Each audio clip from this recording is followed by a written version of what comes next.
Vous êtes choqués? Moi non, les gars. On est nuls, mais d'une manière. Et c'est Barcelone qui passe juste devant nous au classement. Est-ce que c'est un hasard? Non, je ne pense pas. Le fait qu'on aligne 3 matchs nuls d'affilée, est-ce que c'est un hasard? Je ne pense pas. Le fait que Xabi Alonso nous ait promis de la méritocratie et aussi du beau jeu, une fierté madrilène, est-ce que ça a été du foutage de gueule? Oui. Il y a un moment donné, les gars, faut dire les termes. Si on n'avait pas eu ce penalty, on aurait pu jouer 3 matchs de suite, on n'aurait pas mis de but. Vous savez pourquoi?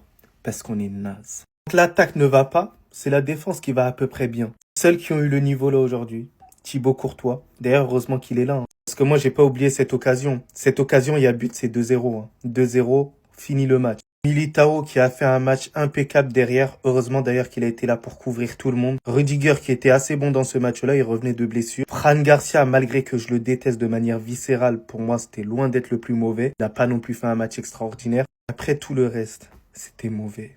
Vinicius, t'as été nul. Au milieu de terrain, c'était pas assez bon. Il y a eu du mieux quand même lorsque Camavinga il est rentré. Il y avait beaucoup plus de compatibilité avec Bellingham, mais Bellingham c'était pas assez. Chouamini dans ce match-là, je l'ai moins reconnu que sur d'autres matchs. Rodrigo qui fait son entrée. En fait, c'est devenu un marathonien en fait ce type-là. Il est venu juste pour faire son petit footing et après se barrer. Xabi Alonso, il y a un moment donné où si tu vois que le joueur il a plus envie, mais ne le fais pas rentrer. Fais rentrer des joueurs qui ont la dalle. 88e minute, c'est là que tu te dis, ah ouais, Gonzalo Garcia, il est sur le banc. N'importe quoi.